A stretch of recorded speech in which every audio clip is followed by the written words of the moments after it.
many times, people think that their barbecue sauce or their sauce is like, oh no, man, this is the only barbecue sauce ever. And it's like, well, their barbecue sauce is pretty good and their barbecue sauce is pretty good. And so what a lot of times I think our insurance companies think is post-competitive is actually pre-competitive. And that if we work together to make that pre-competitive space better for the customer, better for how we trade risk, we're going to improve our whole industry. Welcome to the Leaders Edge podcast. I'm Sandy Laycox, coming to you from the Council's 2025 Insurance Leadership Forum. With the conference just kicking off, I sat down with Mike Victorson, CEO of M3 Insurance and co-CEO of BrokerTech Ventures. We had a great discussion on his personal leadership style and history, industry connections and growth, and the next chapter for BTV.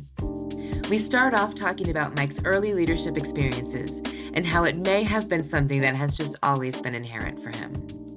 Mike, it is so great to have you here with us at ILF. Welcome to the Leaders Edge podcast. We're buzzing like a bee back there. You hear it? It's Yes. so great.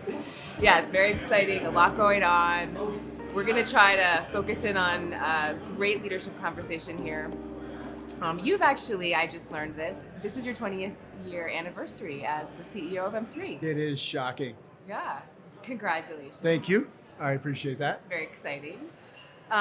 You've also been on the council board for a number of years, moving into an officer role. You're on the board of BTV, multiple boards in Wisconsin. Obviously you have a ton of leadership experience. Tell us how you came to find your own leadership style. Well, for the people that know me, I think part of it was intentional and part of it was just figuring it out as you go along, trusting your instincts. Certainly had mentors at the firm, had mentors in the industry. I got a chance to watch people throughout my life, coaches that I appreciated athletically, that I felt like engaged their team in a way that allowed them to, flourish and be successful. I think, leadership, one of the philosophies that I hold is that if you're too much, your team ends up being too little. And if you can find a way to cast, whether it's your vision or what your hopes and expectations are, the type of encouragement you're trying to give people, then it frees them up to go be awesome and to pursue their hopes and dreams. The industry provided me a ton of people to watch. 20 years ago, becoming CEO, I didn't know anything. and the company M3 took a huge risk on me. Thank goodness they thought I had potential, because there was nothing about my resume that would tell you that I should have got the job. But one of the first organizations I got a chance to hang out with was actually the council outside of the four walls of M3. And the number of people I got a chance to watch, emulate, ask questions, observe, the whole thing, that was a massive part of shaping and molding, I think, my leadership style. What was the very first, and even before you became a professional adult, what was the very first leadership role you had? Yeah, go back far. Well, early days. Yeah. I'm very proud of being captain of the crossing guards at sixth grade. That's what I'm talking about. Big time. That was big time for me. I know I passed out the little things you wore across your vest and would tell people like, hey man, you didn't keep those arms up long enough. And that kid almost ran in the street. I think, thinking about it, probably the first consequential leadership role, I got a chance to be the president of a fraternity in college. And it is a leadership challenge when people pay dues and they don't report to you. And so, we were working hard at what our fraternity wanted to be back then. And some of it we wanted to keep going and some things we wanted to change. And it taught me a lot about how people don't care about what you think until they know you care about them. And so even at 21, 22 years old, that leadership that I got a chance to learn from was influential. Showed me a lot of things I did wrong. Look, not everybody steps up to want to be the president. So there's something, right, like that is in you that knows that you can do that. Yeah, the McKinsey wrote a book, CEO Excellence, recently that I've been walking through with our board, and one of the things that they've that they comment on in the book a few times is that you got to be a little crazy to want this job. And I got a little crazy in me, for the people that know me, hopefully not too much crazy. But I've always gravitated to leadership, man. It just has always been something that it's always kind of captured my imagination and my interest about what's possible, in terms of what's possible together. And I've always been up for that. And I've always received an enormous amount of energy from it. It doesn't drain me, it fills my cup. We then discussed the council board, which has been an important factor in Mike's growth as a leader and being connected with the larger industry. When you first joined the council board, what did you most hope to accomplish, and were you successful? Man, it's intimidating. This is an industry full of ballers. I mean, just people who do great work on big stages. And when I joined the council, I really hadn't had a lot of exposure to our industry outside of M3. M3 is the only place I've ever worked. And so I really, when I first joined the board, I really wanted to learn. I wanted to understand the issues facing the industry, whether that's advocacy, trading in capital, risk, things that are happening geopolitically. I needed to be exposed to that stuff in my role, and the council was the place that I was able to get that in the kind of way that can impact you as a leader. And so I felt like I was able to accomplish that through both the programming of the council and what it exposed people like me being on the board to, but also, and maybe even more importantly, all the one-off conversations at 11 o'clock or 12 o'clock or 1 o'clock. Because, this industry's got a lot of energy, and this meeting's got a lot of energy. So it's not uncommon to find yourself up a little late. But the wisdom you get from that is just unbelievable. Absolutely. Now, it sounds like you had a good perspective. And so my next question, I want to know, has your perspective changed since you've joined the board? And maybe it hasn't changed in the fact that you've abandoned that. Right. But is there anything new that you... Yeah, so for sure it hasn't changed. This still is the greatest place for me to come as an industry group, whether it's mid-year, our big meeting here in the fall, Ledge, one-off meetings, for me to stay connected to what's happening in the industry. And I had a few people ahead of me in the organization, and Tim Byrne and Charlie Meldrum, who were coaching me up that this was going to be that for me. And they weren't lying. It didn't disappoint. I think the only thing that I would add to what's happened since is, as I've gotten to know more of the organization and the people that are in it and what's facing the industry, I feel like I've gotten a chance to also speak into it and challenge people here about what could we become as an organization, or what should we be focused on, because this isn't the same industry as it was in 2005. A lot has changed. And so that definitely that's grown. For sure, for me. All right, so in the last 5 years, what do you think the board has done most effectively? The last 5 years, think about how wild of a time it's been for the council in terms of what we've had to navigate. I've just been so impressed and proud of the council and how it navigated the pandemic, how after the pandemic, when you think about the people who call the council their home from a membership perspective and a sponsorship perspective, it's better than it's ever been. When you think about any organization, including now this one in the last 5 years, navigating the succession of a longtime CEO in Ken Carrar. He was with us for 33, 34, 35 years. And for us to pull that off and do it as well and with as much distinction, to both honor Ken and everything that he meant to us in the industry, and then also position Joel and now Catherine to be in the spots that they're at, leading the organization. I'm so proud of what the we, us, our of the council has accomplished, because that is definitely an us thing. One more question about the council. What should it be focused on, the board, over the next 5 years? So I think there's two things. There's two things converging at the same time, and I feel like we're set up to do it, especially through the work of the foundation. And it's this convergence of talent and AI. It's unmistakable what's happening digitally and with AI in commerce, not just the industry of risk and insurance and capital, but in commerce. It's undeniable. And so, we need to be focused on how that's going to improve the ability to identify risk, trade it, manage it, respond to it, and also hopefully create an experience for customers that is that matches what's going to become from 25 to 2030 in other industries as well. I also think from a talent perspective, I give Travelers credit at a meeting. They gave a demographic stat. Demographics are washing over our industry literally like a great big wave. And we have to make sure that everything is battened down and also prepared so that when that wave subsides, we can thrive.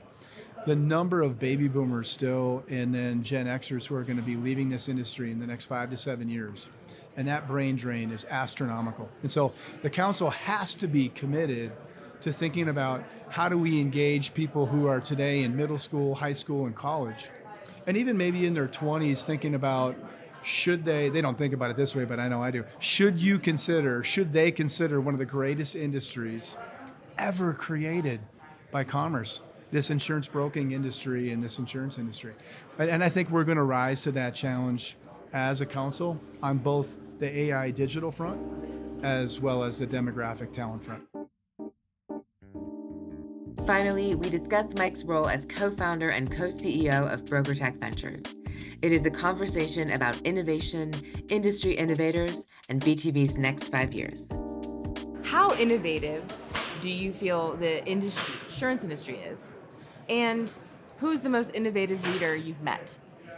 So, when I think about the industry, I actually don't think our industry is innovative or innovative enough. We still conduct our business and we put our customers through things that aren't materially different enough. I think individual companies, whether they be brokers or carriers, can and have been very innovative about what they've done to structure their organization, and like I said before, in that whole area of identify risk, trade risk, manage risk, respond to risk. And so what I really would love to see is our industry become more innovative as a collective group. When you think about when InsurTech was first starting to pop onto the scene 10 years ago, there was the D word everywhere. Yeah. Disruptive, disintermediate, disruptive. There's a reason why they talked about that, because as an industry, we weren't rising to that challenge. Now, I think everyone has learned this is a very complicated industry of risk.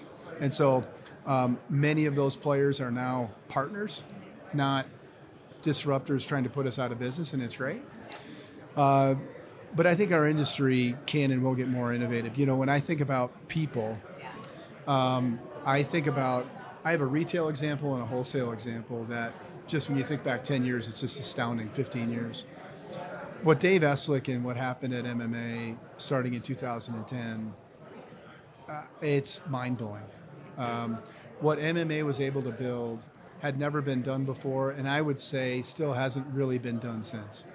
The ability for them to literally team up with their parent organization and then go out and find, the very, very best of our industry and convince them that they'd be better together. Unbelievable. And now here they sit, 12,000 plus associates strong, 5 billion revenue strong. Wow. Yeah. So what an innovative guy, and then what an innovative team to make that happen. On the wholesaling side, what Steve DiCarlo and Pat Ryan did and Tim Turner and what happened at RT and Amwins 15 years ago, wholesaling was a part of our industry, but it was off to the side. Yeah. You fast forward 15 years and wholesale broking is at the center, literally, of all of the risk conversations and trading conversations that happen.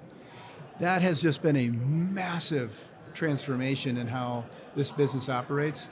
And so to not think of them as being really innovative and how they've continued to position their organizations, I think would be a mistake. How has being a part of BTV influenced your leadership strategy, or has it? Oh, it's influenced mine, and our co-founding firm, Holmes Murphy, and my running mate Dan Keogh, I think he would say the same thing.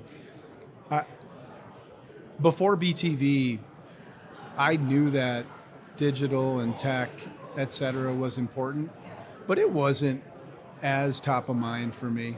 And now it is a part of every day, every week, every month conversations, I think, in our firm and theirs, in all the partner firms of BrokerTech Ventures. And, without BrokerTech Ventures, I don't think it would influence my thinking about investment, risk taking, the types of people that you'd bring into your company the way that it has. Wow, that's For sure. Yeah. And I think many, maybe not all, I don't want to speak for all of them, but I think many of the partners of BrokerTech Ventures would say exactly the same thing. All right, so you guys at BTV just finished 5 years in operation. Very exciting. Big time, yeah. What's on the horizon for the next 5 years? Man, we talked about that at our owners and partners meeting this past January. We want to move past being a startup, and we're kind of in this, what's our next 5 years look like? And we are so fired up to do a couple of things. One, we want to see, back to that industry innovation question you asked before, we want to see if we can be a bigger agent of change for industry innovation. And something that we're talking quite a bit about with our insurance companies is, like, we created a broker collab lab to test tech and digital strategies.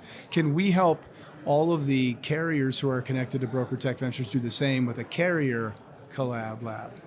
And we're field testing that now with some of our companies, and we're getting really good response. That's great. We also think that it's going to help us together define what we're calling as a group pre-competitive versus post-competitive space. Many times, we were even talking a little bit about this before we got on the headset.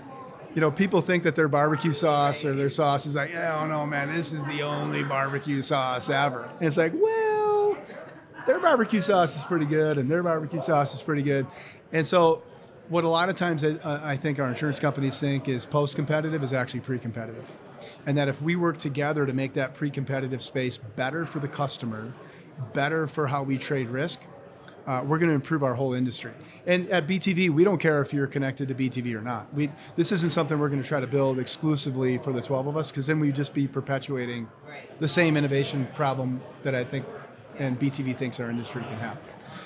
And so we're really excited in those next 5 years to do it. I think the last thing I'd mention, we launched our first conference this year. Our first 5 years, we spent some significant time with InsurTech Connect, and they do a great job of bringing that sector of the industry together. But we felt like we needed to have a more intimate gathering, so we did Broker Connect Chicago this past August, and it was a great first conference. And we see that growing, and candidly, we also see our relationship with the council growing. Every single member of our BrokerTech Venture family almost is a member of the council. Yeah. And so why not be connected to the best convener of in the industry of ILF and CIAB to do our work in the next 5 years to hopefully make an impact on the industry.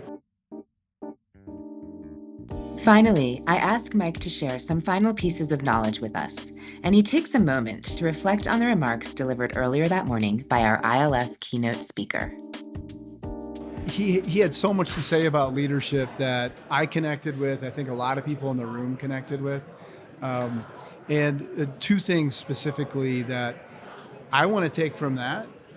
One is learning, and the second is how do you continue to live out the humility that you need to have in your leadership role.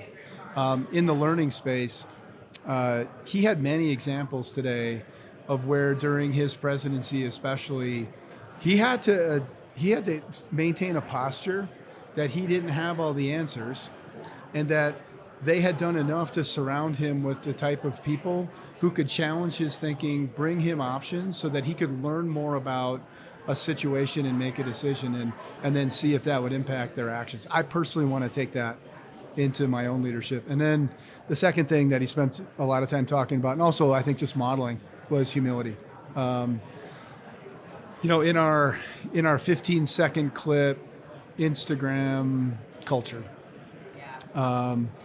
one of the things that gets rewarded too often is the antithesis of humility, is kind of shocking bravado, or people kind of puffing their chest out or trying to position themselves as having all the answers. And the thing I would tell people is, if you've been in leadership for a minute, let alone 20 years, the thing that you learn the longer you're in it is how much you don't know. And having the humility to lean into the people that you're surrounded with and the challenges that you're faced with not having all the answers, and being willing to serve and take care of people. And as the president said today, love on people. Man, you're going to get more wrong than right if you don't adopt that posture. I firmly believe it. And so keep learning and try to stay as humble as you possibly can so that you can serve. That was Mike Victorson, CEO of M3 and co-CEO of BrokerTech Ventures, here live with us at ILF. This conversation was sponsored by BrokerTech Ventures. It was a great conversation, and I hope you all enjoyed it as much as I did. Look out for more Leaders Edge podcasts live from ILF.